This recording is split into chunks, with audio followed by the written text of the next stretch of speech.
The leaders of the two largest teachers' unions in the country are now stumping against ICE and defending illegal immigrants. I wonder why. That's coming up next on Educated. Let's get educated. That's why we're here, to bring you the stories impacting K-12 classrooms and college campuses. It's time for a little education. Hello, everyone. I am Katie Petrick, joined by David Fiorazzo. And, of course, this is Educated. Now, of course, we must, before we get started, talk about Freedom Project Academy. It's our Judeo-Christian online school, and it is enrolling for the fall. FPA offers live, anytime, and homeschool courses for students in pre-kindergarten all the way through high school. Visit freedomforschool.com and use the code EDUCATED15 to save 15% on all courses. Again, visit freedomforschool.com to learn more. David. Katie. All I have to say is Hercules, Hercules, Hercules. Yeah.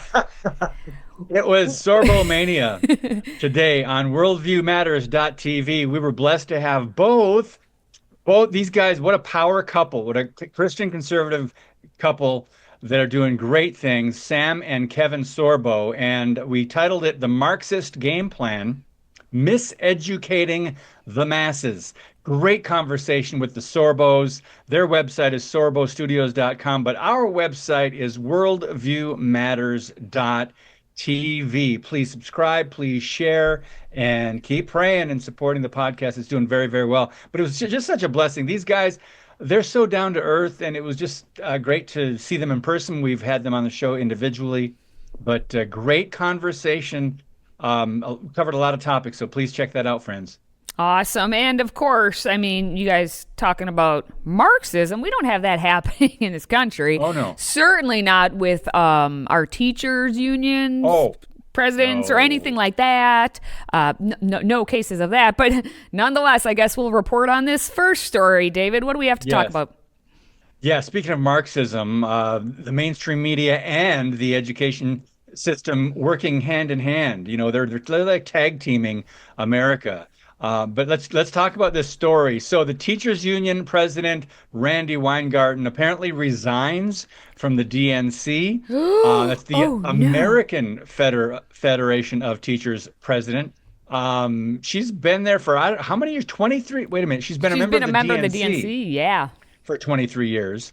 And I guess she had a falling out with some of the Dems and Ken Martin in specific, but we've got so many videos. Let's just start with the first one. We'll come back and we'll talk about it. Democrat Randy Weingarten stepping down from her DNC post after criticizing Ken Martin's leadership. The teachers union president writing a letter to Martin saying, quote, "I appear to be out of step with the leadership you are forging, and I do not want to be the one who keeps questioning why we are not enlarging our tent and actively trying to engage more of our communities." Former Michigan gubernatorial candidate Tudor Dixon joins me now. And Tudor, for those that don't know, Ken Martin now runs the DNC. He had a little battle with his vice chair, David Hogg, and David Hogg's now out. Randy Weingarten's out. The latest example of the Democrat Party literally imploding at the seams, Tudor. Do they get it together before the midterms? Oh, I mean, right. It's almost like we're watching a breakup every single day now. But I think the more important thing to talk about here is that the Democrat Party is not radical enough for these people. We said that for a long time, especially during 2020 when Randy Weingarten was keeping kids out of school. She had a huge influence over our children's education, and it was for the negative. And yet people were saying, no, she's just a moderate Democrat. She's not a moderate.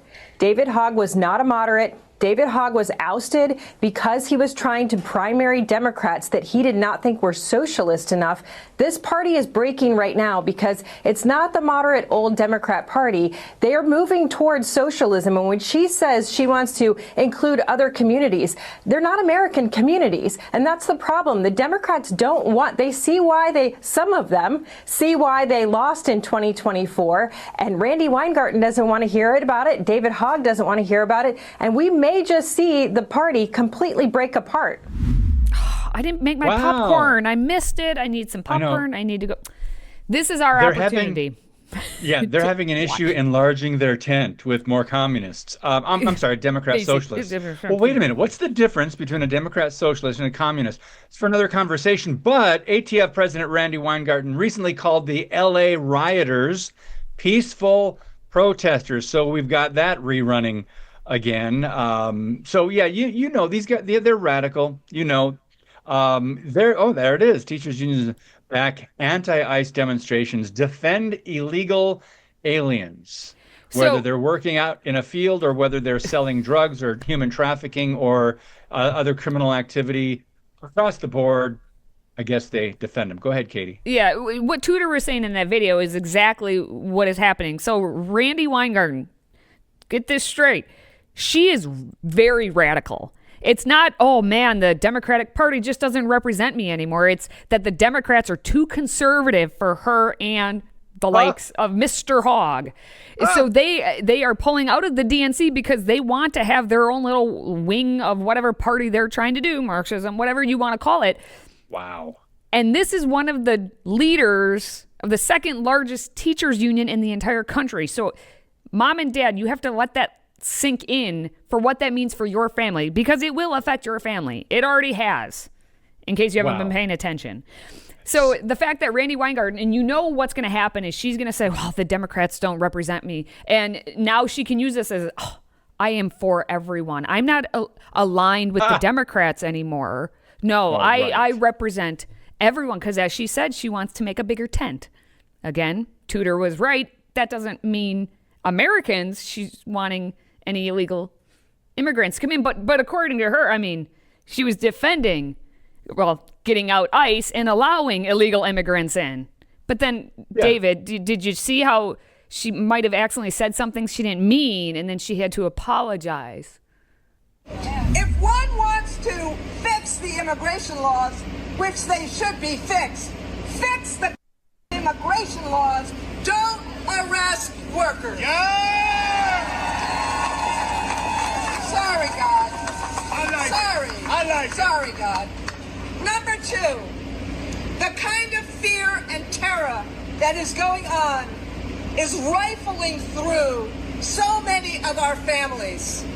Becky represents the NEA. I represent the AFT. We do not want ICE in hospitals. We do not want ICE in schools.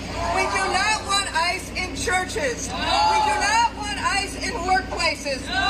These are places where people are trying to create the promise of America. And what Donald Trump is doing is the fear of America. Gosh. Okay, I can't, anytime someone says ICE and you're like, we don't want ICE in hospitals. Actually, you need ICE when the people come in with their boo-boos. Same thing in schools. Kids are getting boo-boos all the time. They need ICE. Obviously, I know what she's referencing, but it just sounds hilarious to me. We don't need ICE. Out with the ICE. We need, I don't know, the warmth of hell. Is that what you're going for, Randy? Because that's kind of what you preach. Yeah, well, she takes God's name in vain, and then, sorry, God, I'm not sure what God she's referring to, because the Bible says you will know them. You will know them by their fruit. And if you look at the fruit of her life and her language and the anti-Christ, anti-Christian things that she and Becky Pringle support, these are your teachers unions in America, ladies and gentlemen. And if the Democrat Party is too conservative for them, you can't even use that word. Or even moderate. There are very few moderate names left in the demonic Democrat Party. I think we have another video. There's a lot in this block. So you can go ahead and play it if you do, but I'm pretty sure we do. You see unions around you. You see working people around you. You see concerned citizens around you, all standing up and saying enough. Enough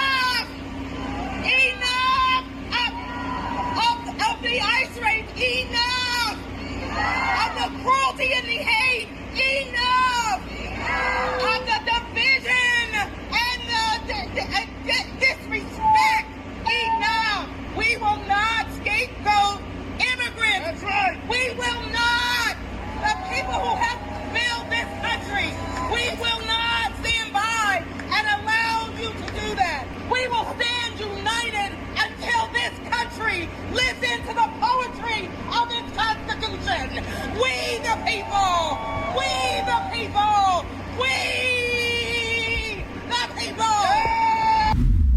David, Yeah. you talked Yeah, go about, ahead, Kate. the fruits, but that was a potato there. That's Becky Pringle.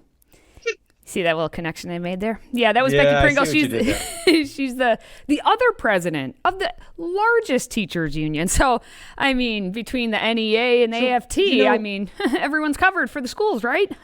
When you hear these two, especially when they're speaking live or at a rally, at a communist rally or a Democrat socialist rally or a Marxist rally, which is most of those meetings are, or protests are, they're protesting, God, America, the truth. You just look at their eyes and, try to forget about what they're saying for a moment. Look at their eyes. To me, it's just demonic. It's just really chilling to me. That's why I kind of put up what do they do that? They put up the cross. Stay away. Yes, there needs to be stay an away. exorcism. There needs to be an exorcism. You know what? The more I hear stuff like this, Katie, the more faith I have in the midterm elections that the Democrats just aren't going to come close to making much progress because they're just self-destructing. There's infighting. They have to battle their own battles over ideologies, and what could go wrong? It doesn't look good, and I'm so thankful for that because they are imploding. But if you look at what they're saying too, by the way, she supports the riots, protests, riots, Accurate term. blowing up, burning police cars, and hurling projectiles that could do bodily damage. Ice in water bottles and stone rocks and things like that. They're injuring people. They're injuring police officers and blowing up cars and setting them on fire on the freeways. That's peaceful. Yeah, and That's this is peace. That's how they define that's it. their peace. That's their peace. Yeah, none of this is new, and Becky Pringle has said so. Like we've heard it. NEA, we have to win all the things, all the things, all the things. Our colleagues are depending on us to win all the things. Keep going, NEA. Keep going, NEA. That was you saw I said 2024. That was last year at their little convention. So I can't wait for this year's. I mean, they got warmed up here with these anti-ICE protests and everything. Yeah. So they're getting the vocal cords ready to go and the gestures. And I mean, again, where's my popcorn? I forgot to pop my popcorn. Yeah, either in that speech or the year before. Remember, we played that on Educated. I believe it was a year ago. She was shouting, "We will say gay and trans," and proudly she was shouting that. And the pro-LGBTQ, transgender community of teachers, that was at the teachers convention. They were giving her, listen to me, friends, they were giving her a standing ovation when she was saying all of these things. So you don't think the teachers align with the radical leadership? Think again. At least the ones who attend those conferences. And just to Yes. put a nice little bow on it, I think our viewer here, Laura, said it you? nicely. I can. Randy Weingarten is evil personified. She's 110% for the indoctrination of our children starting in kindergarten. Yeah. Fact check, true. Fact check. Yep, true. All right. Well, hey, we need to talk about some immigration stuff. We have a sad story. Aww. It's an extra story about Peter Pan. Remember Peter Pan? The little Yes. boy who never wanted to grow up? Well, I'm going to tell you a story about a modern day Peter Pan in the female version who is from Venezuela. Because she's currently the 10th year / 11th year now of college, currently in her 5th year of a doctoral program, and she hasn't grown up yet. She's worried that President Donald Trump may deport her before she can finish her program because she's been in school for the past 11 years now. And Really? she hasn't done anything really with being in when I say in school, I mean college level. So she's been in school, I assume, prior to that. Her name is Oriette D'Angelo. She's 34 years old.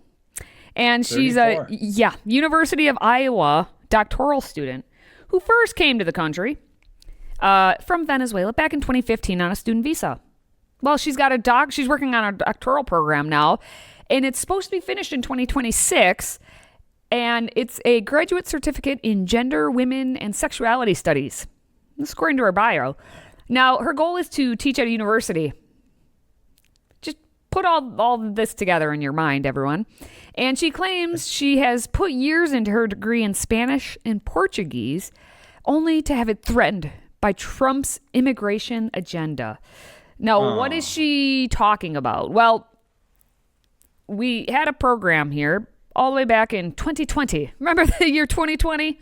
The year that we must never, ever talk about, but we have to. In 2020, she had gotten a temporary protected status visa, and she applied for it when her Venezuelan passport expired. And this resulted in the loss of her international student status then by switching over, basically. And this January, Trump revoked the temporary protected status. So now she set up a GoFundMe page, of course, to raise money for an international student status application. Set up a GoFundMe to apply for it, but you're getting a doctorate in what is it again? Gender, women, and sexuality studies in Iowa, and you're from Venezuela, and you've been in school for this for how many years again? But GoFundMe, okay, yeah, that's where we're at.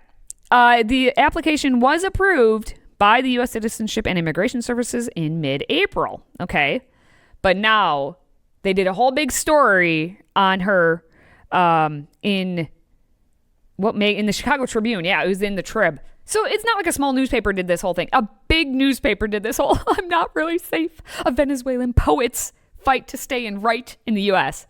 This is what gets better. Her whole gender, women's sexuality studies is all about her being a poet. She said in the article, as a student who researches and writes poems about themes of dictatorship, she's heartened by the separation of powers in the United States, but said the federal government's often contradictory language in this moment feels dangerous. So dangerous.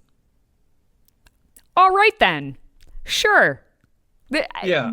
And this is not a lone case, but the fact that the Chicago Tribune spent column inches, which is to say spent money on putting this student's story tells you exactly the political agenda they are leaning into. Well, of course, the Marxist media. We know exactly where they stand.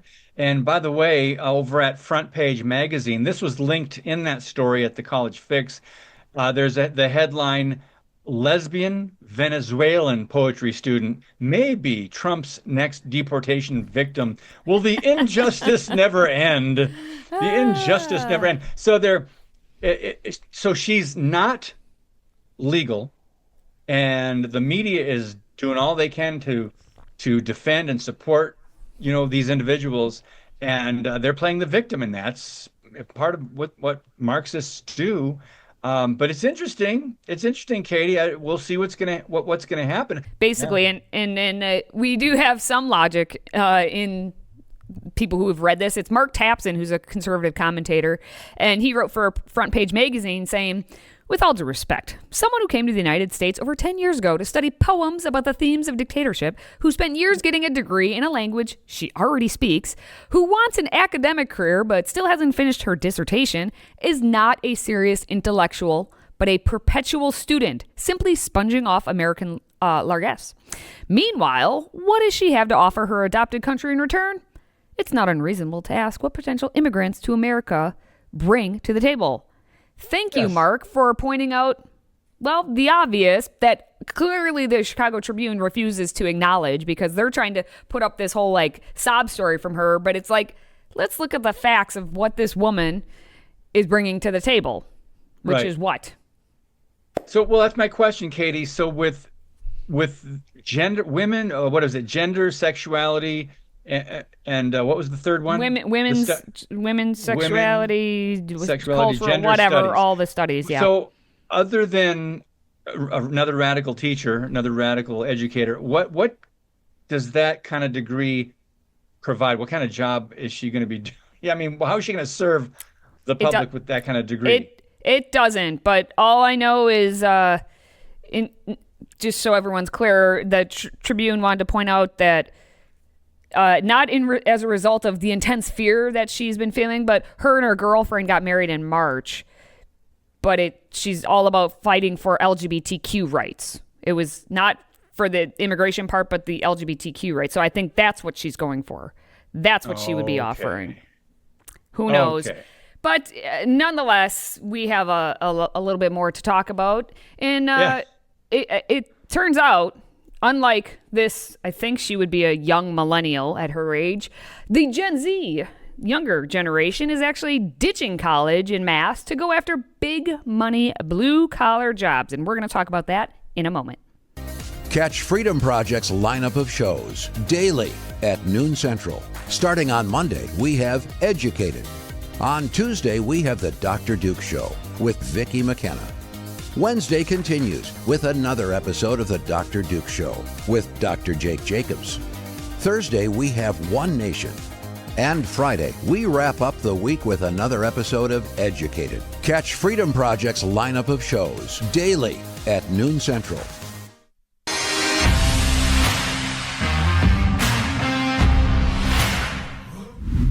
Okay, here we go. Let's talk about Mike Rowe. Love this guy and his common sense approach to life and work and all things.